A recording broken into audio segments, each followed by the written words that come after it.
राधे राधे दोस्तों, कैसे हैं आप। आशा करती हूँ कि स्वस्थ होंगे। भोलेनाथ माता पार्वती की कृपा आप हम सब पर बनी रहे। आइए जानते हैं कि 2025 में पड़ने वाली इंदिरा एकादशी 17 या 18 को मनाई जाएगी। वहीं पे जानेंगे कि शुभ मुहूर्त और पूजा विधि। आइए जानते हैं कि हिंदू पंचांग के अनुसार 17 सितंबर का दिन बहुत ही खास माना गया है। दरअसल इस दिन इंदिरा एकादशी और एकादशी का श्राद्ध का संयोग बनने वाला है। हर साल आश्विन माह की कृष्ण पक्ष की एकादशी तिथि को इंदिरा एकादशी का व्रत रखा जाता है, जो कि श्री हरि और माता लक्ष्मी के लिए बहुत ही खास माना गया है। इसे करने से श्री हरि और माता लक्ष्मी की कृपा मिलती है। इस एकादशी पर विष्णु की उपासना करने से जातक के पाप मुक्त हो जाते हैं और रोगों से उन्हें मुक्ति मिलती है। ठीक उसी दिन एकादशी का श्राद्ध यानी कि 11 का श्राद्ध भी किया जाएगा। ज्योतिषों की माने तो एकादशी का श्राद्ध के दिन उन लोगों का तर्पण या पिंडदान किया जाता है जिनकी मृत्यु किसी भी महीने की एकादशी को हुई हो। माना जाता है कि इस दिन जिन मृतकों का श्राद्ध किया जाता है उन पर स्वयं हरि की कृपा होती है। तो चलिए अब जानते हैं कि इंदिरा एकादशी पर किस मुहूर्त में भगवान विष्णु की पूजा की जाएगी, किस मुहूर्त में पितरों का श्राद्ध किया जाएगा।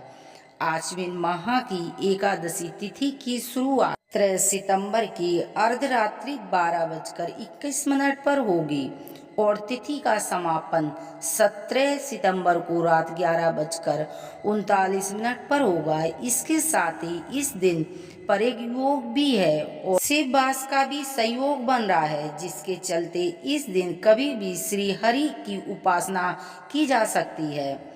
आइए जानते हैं कि व्रत का मुहूर्त और पारण का समय। इंदिरा एकादशी का पारण 18 सितंबर को सुबह 6:07 से लेकर 8:34 तक आप इसका पारण कर सकते हैं। आइए जानते हैं कि इंदिरा एकादशी की पूजन विधि। इस दिन प्रातः काल उठकर स्नान करने के बाद सबसे पहले सूर्य भगवान को जल अर्पित करें। इसके बाद भगवान विष्णु की पूजा करें, जिनकी शालिग्राम स्वरूप में पूजा की जाती है। भगवान विष्णु को पीले फूल, पंचामृत व तुलसी दल अर्पित करें। बहुत ही शुभ माना जाता है। यदि आप तुलसी अर्पित करते हैं तो विष्णु भगवान बेहद प्रसन्न होते हैं। लेकिन उस दिन तुलसी तोड़नी नहीं चाहिए, यानी कि एकादशी वाले दिन तुलसी को नहीं तोड़ना चाहिए, न जल देना चाहिए। तुलसी एक दिन पहले आप तोड़कर रख सकते हैं। तो आप इंदिरा एकादशी पर तुलसी जरूर चढ़ानी चाहिए, जिससे श्री हरि की कृपा प्राप्त होती है। पूजा के दौरान भगवान का ध्यान और उनके मंत्रों का जाप करना चाहिए। भगवान के ओम नमो भगवते वासुदेवाय नमः, ओम लक्ष्मी नारायणाय नमः, जो मंत्र आपको आते हो उन मंत्रों का अधिक से अधिक आप जाप करें, अपने पितरों का स्मरण करते हुए और उनसे आशीर्वाद लें। तो आप आइए सुनते हैं एकादशी व्रत कथा। धर्मराज युधिष्ठिर कहने लगे कि हे भगवान, आश्विन कृष्ण एकादशी का क्या नाम है, इसकी विधि क्या है और फल क्या है, सो कृपया करके कहिए। भगवान श्री कृष्ण कहने लगे कि इस एकादशी का नाम इंदिरा एकादशी है। यह एकादशी पापों को नष्ट करने वाली है तथा पितरों को अगोगत की मुक्ति देने वाली होती है। हे राजन, ध्यान पूर्वक इसकी कथा सुनो। इसके सुनने मात्र से ही पाप से मुक्ति मिलती है और सभी रोगों से छुटकारा मिलता है। प्राचीन काल में सतयुग के समय में महेशपति नाम की नगरी में इंद्रसेन नाम का एक प्रतापी राजा धर्म पूर्वक अपनी प्रजा का पालन करते हुए शासन करता था। वह राजा पुत्र, पात्र और धन आदि से संपन्न थे और विष्णु का पारण भक्त थे। एक दिन जब राजा सुखी पूर्वक अपनी सभा में बैठा था तो आकाश मार्ग से महर्षि नारद उतरे। उनकी सभा में आए राजा ने उन्हें देखते ही हाथ जोड़कर खड़े हो गए और विधि पूर्वक आसन दिया और कहा कि आसन प्रभु ग्रहण की। सुख से बैठकर मुनि ने राजा से पूछा कि हे राजन, आपके सातों अंग कुशल पूर्वक हैं, तुम्हारी बुद्धि धर्म में और तुम्हारा मन विष्णु की भक्ति में रहता है। देव ऋषि नारद की ऐसी बातें सुनते ही राजा ने कहा कि हे महर्षि, आपकी कृपा से मेरे राज्य में सब कुछ कुशल है और मेरे यहाँ यज्ञ और शुभ काम हमेशा होते रहते हैं। आप कृपा करके अपने आगमन का कारण कहिए। तब ऋषि कहने लगे कि हे राजन, आप आश्चर्य देने वाले मेरे वचनों को सुनो। मैं एक समय ब्रह्मलोक से यमलोक गया। वहाँ श्रद्धा पूर्वक यमराज ने से पूजित होकर मैंने धर्मशील और सत्यवान धर्मराजा की प्रसन्नता की। उसी यमराज की सभा में महान ज्ञानी और धर्मात्मा तुम्हारे पिता को एकादशी का व्रत भंग होने के कारण देखा है। उन्होंने संदेश दिया है, सो मैं तुमसे कहता हूँ, सुनिए। उन्होंने कहा है कि हे पूर्व जन्म में कोई भी विघ्न हो जाने के कारण मैं यमराज के निकट रहता हूँ। सो हे पुत्र, यदि तुम आश्विन कृष्ण एकादशी का व्रत मेरे निमित्त करो तो तुम्हें स्वर्ग की प्राप्ति हो सकती है। इतना कहकर राजा कहने लगा कि हे महर्षि, आप इस व्रत की विधि मुझसे कहिए। नारद जी कहने लगे, आश्विन माह की कृष्ण पक्ष की दशमी के दिन प्रातः काल श्रद्धा पूर्वक स्नान दान से निवृत्त होकर पुन दोपहर को नदी आदि में जाकर स्नान करें।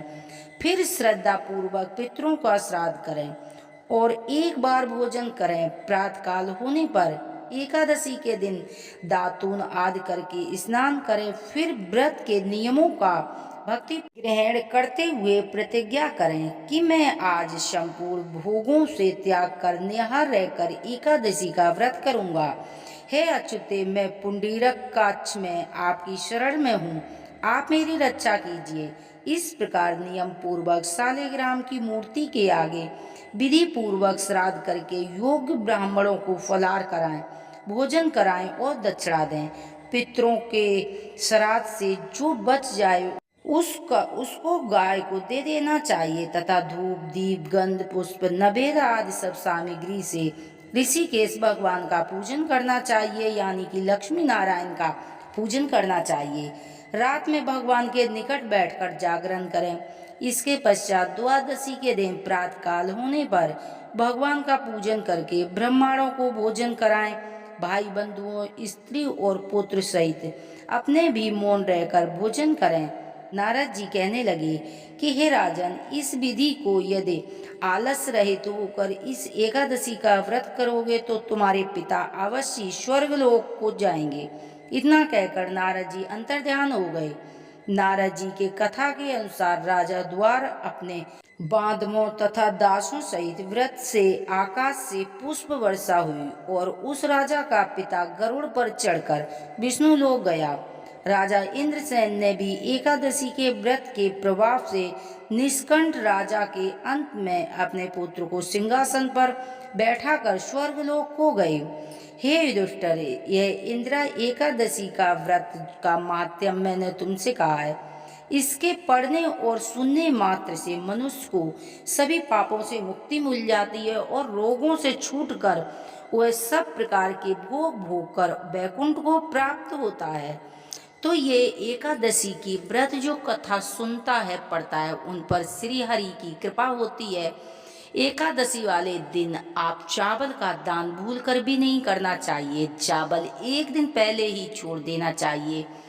एकादशी वाले दिन अपने पितरों के नाम से यदि पंचमुखी दीपक आप पीपल के वृक्ष के नीचे जलाएंगे तो आप देखेंगे कि पितरों की कृपा आपके लिए असीम कृपा बरसेगी। तो आप अपने पितरों के निमित्त आप अपने घर में दक्षिण की तरफ मुंह करके यदि पितरों का स्मरण करते हुए दीप दान करेंगे और उनका भोग प्रसाद लगाएंगे तो आप देखेंगे पितरों का आपके घर में आगमन रहेगा और आपके घर से दरिद्रता का नाम निशान मिट जाएगा। आपके जीवन में सुख समृद्धि आएगी। साथ ही लक्ष्मी नारायण का व्रत करके और आप उस दिन अगर लक्ष्मी नारायण के मंत्रों का विधि पूर्वक उच्चारण करते हैं, मनी मन में आप उनका स्मरण करते हैं और श्रद्धा से उनकी विधि पूर्वक पूजन करते हैं, उनके लिए धूप दीप पुष्प आदि अर्पित करते हैं, तो लक्ष्मी नारायण की कृपा साथ ही होती है। तो आप इस तरह इंदिरा एकादशी का व्रत करें और व्रत के साथ साथ विधि पूर्वक पितरों का तर्पण करना चाहिए और लक्ष्मी नारायण का व्रत करके उनकी पूजा विधि आपको समय पर करेंगे तो आप देखेंगे कि आपके जीवन में सुख का अनुभव करेंगे। यदि हमारी जानकारियाँ आपको पसंद आती हैं तो प्लीज़ चैनल को सब्सक्राइब करें, वीडियो को लाइक करें। हर हर महादेव।